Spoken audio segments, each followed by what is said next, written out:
Hello, everyone. In this episode of the EU Energy Projects podcast, I'm joined by Luis Cunha, chair of ETIP SNET. The Smart Networks for Energy Transition platform is one of a number of platforms set up by the European Commission to guide research and development and innovation in specified areas, in this case to support the energy transition. As ETIP SNET comes up for its 10th anniversary, it counts many achievements, of which we will hear shortly. But before then, I'd like to start talking about its current activities. And Luis, perhaps you could start by talking about the current policy and research developments at a high level within ETIPSNet. First of all, thank you very much, Jonathan, for inviting me to be here today, having this conversation with you. It's a pleasure on behalf of ETIPSNet. And going directly to your question on the policy and research priorities that we have right now,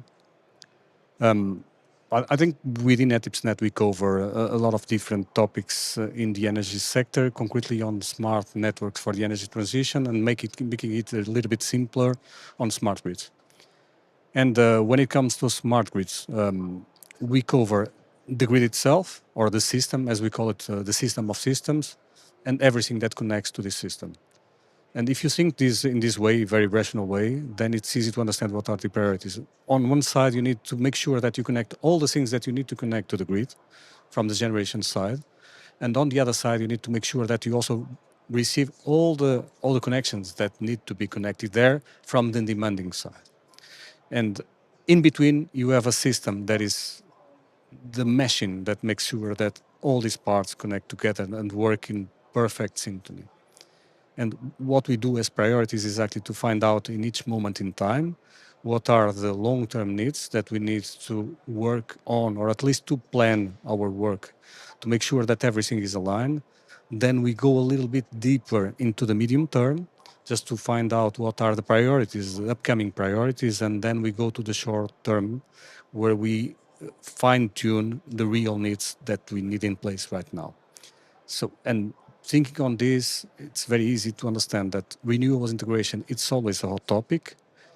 Efficient, secure, reliable energy network management is also a very important topic.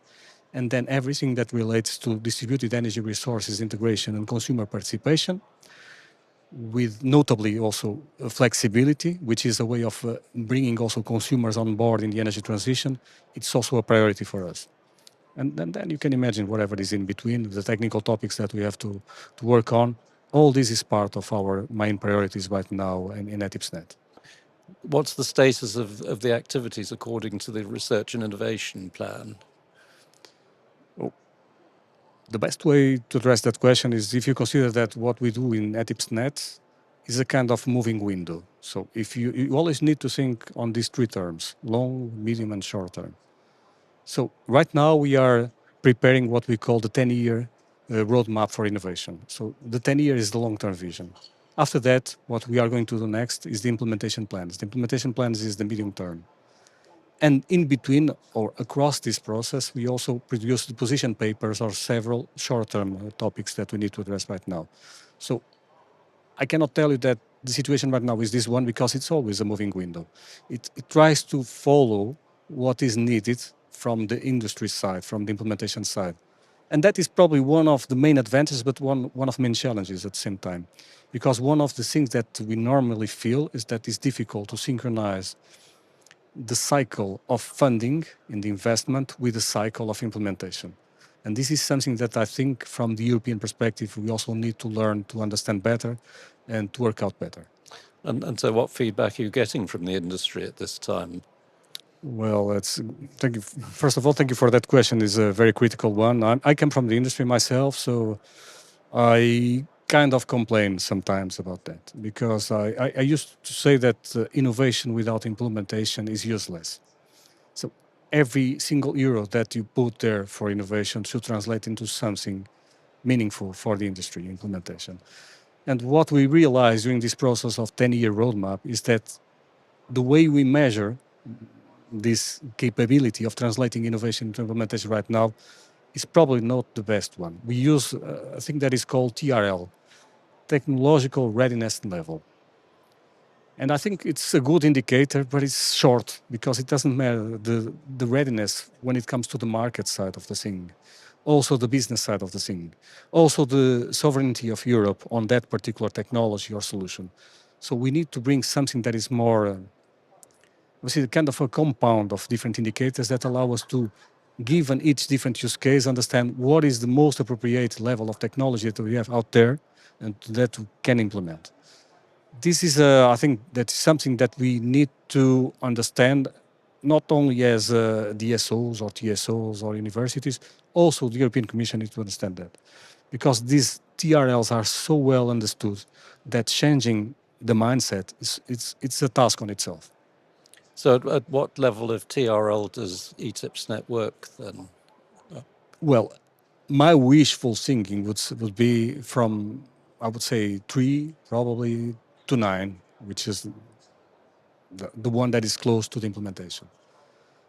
Why is that? Because given that we work on the long, medium, and short term, we should take care of fundamental research, and that goes back to the 3, 4, 5 level. Then we should look in the medium term, 5, 6, 7, and then 8, 9 for the near term. But even having something at 9 doesn't mean that the market is ready to take over. And that is probably what we need to solve in this equation, is to understand what is really in between. The fact that we have something that is TRL 9 and nobody is implementing it. And that is crucial for Europe because Europe puts a lot of effort and money into these horizon calls and these funding mechanisms. And in the end, if you translate these euros into concrete things that give final benefits to the consumers, then I don't have the figures, but I would say that at least 80 to 90% of the value is going to be lost somewhere in the process. And can you point to any specific technological research areas and gaps? You mean right now? Yes. Well, yes. I think on one side to integrate, maybe we start with the TSOs and the offshore wind. I mean, there I think we need to find ways to integrate this offshore into the networks. Then when it comes to transportation, and you see the problem, like in Germany, you see that you have a lot of wind in the north, a lot of sun in the south, and then you have a problem struggling from moving from one side to the other. So the fact that we have grids that are designed in a kind of a top-down approach puts a lot of limitations because now we have a distributed system, and this system kind of brings energy from every different single origin. I mean, it's everything medium voltage, low voltage, high voltage, very high voltage. And the way we designed the system some decades ago is not fit for this kind of system. So on your priorities, it was, I will say that making sure that we collect all the energy that is coming into the grid without disturbing the power quality, and also making sure that we move this energy from one point to the other, it's one of the challenges. Making sure that we bring together on the same location, and that is really a priority right now. The same location, the generation, the demand, and the infrastructure, it's a priority. I give you an example. In my country, in my own country, the past government, left government, starts something that the right government now, the right-wing government, is still pursuing, which is about the special zones where they put together all of these data centers, wind generation, and infrastructure. And this puts a lot of focus, and everyone knows what to do. And with this in mind, I think it's easier to achieve the goals. Other priority is also the consumer participation. Flexibility. I think we have the idea that flexibility is a kind of panacea that will solve all the issues that we have without this imbalance between the generation and demand. I think flexibility is very important because in the end, if you have a electric vehicle that is stored there at home, you are not making use of it, and you have a battery that is fully charged, then probably you can do something about that. If you have a panel on your rooftop and you are only consuming energy at night time, so you should do something with your energy, and that is where energy communities come in. So you see, there are a lot of combinations, and we should learn how to make sure that whatever the market decides is aligned with the system needs. And this is where the tricky thing starts. And with that said, I would say that flexibility, in my understanding, is very important, not because of the potential that it's going to release in terms of grid management, but as a means to make sure that consumers understand what is being part of the energy transition, what is their responsible way of behaving that will benefit their own system that in the end they are going to pay. So it's a way of making sure that the dots are connected. And this is where I would put also some priority. Okay. And a significant piece of work of earlier this year was the AI roadmap. And what was the sort of thinking behind that and the main findings? I think you are referring to the paper that we wrote AI to paper, the European yes, Commission. Yes. Well, making a long story short, the Commission now is working on digitalization and AI roadmap for the energy sector. It's a very important piece of work that is going to be released next quarter, 2026, the first quarter 2026. Late in 2024, we decided in ETIP SNET that we would like to work on the AI topic. And it happened that at the same time, the Commission also asked us if we could think about a strategic position paper on the impact of AI in the energy sector. I think this combination was, the motivation, the driver for this to go forward. And what we decided to do was, in my opinion, a very interesting piece of paper, because for the first time in a single paper, you can see from the policy context towards the real implementation and the impact on the final consumers. So we went from policy to regulation, to technology, to use cases, and then to the roadmap. And again, the roadmap is a long, medium, and short term. Although in this case, long term, when it comes to AI, for us it's 3-5 years maximum, because the pace of AI development is not the same as the other technologies. Why is important? Because in the end, we try to put ourselves in the shoes of the different actors, the different stakeholders, and understand what can we do with AI so that we can accelerate the energy transition. We can bring more independence when it comes to Europe, and that is the crucial point, because Europe is nowhere to be seen when it comes to AI, apart from a few examples. In technology, for us was important to understand what was the state of play, and we realized that there are good things in Europe, and I must stress this. So Europe is very good at defining the rules. So when we look to the AA Act, I think we have a very good piece of work that was worked out by the European institutions and also by the stakeholders.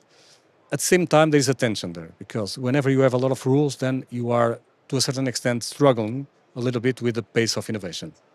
And we need to also to know how to deal with that. But if we look back to our European values as citizens, I think it's good that we know that our data, our concerns are in good hands. And that is where I see the benefits of having this AA Act. But coming back to the implementation, I think, okay, now that we have that in place, I think we need to find our own way. I think I also mentioned this during this conference more than once, that we should not copy past what the US is doing or China is doing.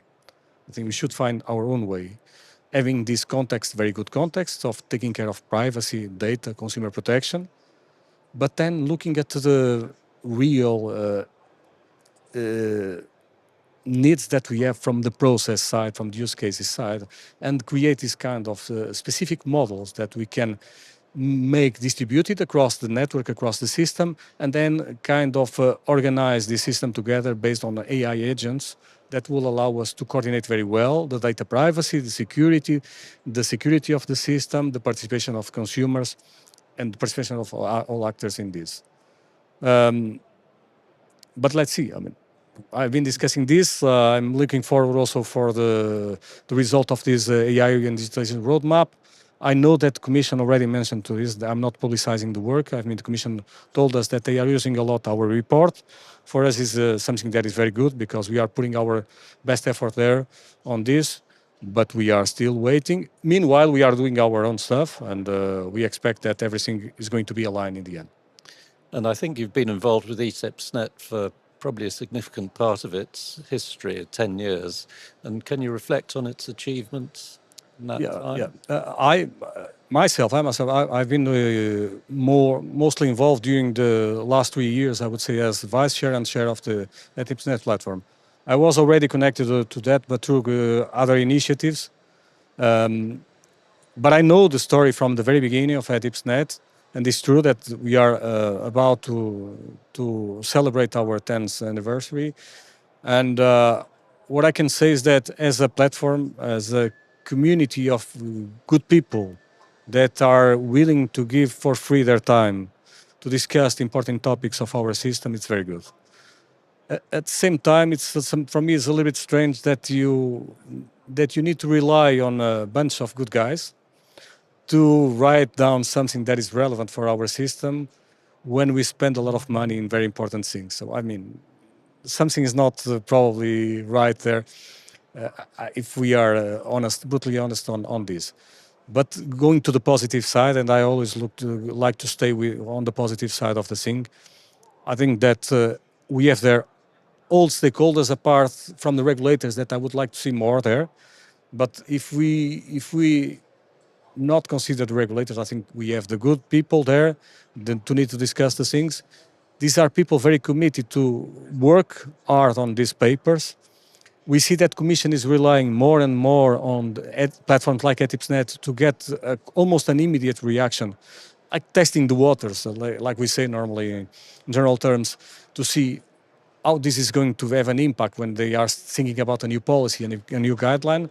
And for us, it's also good because give us an upfront position, also to voice or to make some kind of advocacy in the good sense of what are the needs of the system for the next period of time.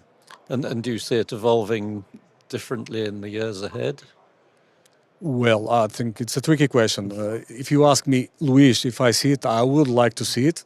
If you ask me in concrete terms, if this is going to evolve a lot, I'm not sure. I think that the mandate of ETIP SNET is mostly to define the priorities for research and innovation for the next years.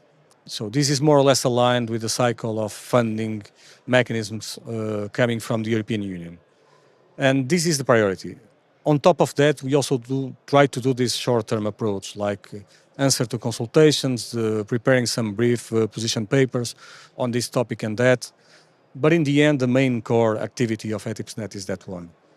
And if we want to do more, I think it's also important that we acknowledge that we need to. It's like for me, it's like a little bit like soccer, like football. Eh? You can have these good guys that that go together Saturday night and have a play together football, and they have some beers after, and then you can have a professional team that has a very tight schedule, and they are professionals on what they do, and with that they can achieve a lot. And I think we are more or less in between, I would say, with the good guys that go together for some beers, that think about important topics, that are very serious on that, but in the end they are not professionals because the framework that they have in place does not allow that kind of professionalism that I would see as almost mandatory if we want to extract more value from the ETIP SNET. So to make it simpler, the capabilities are there, the framework is there, but I mean, we need to become professionals on that.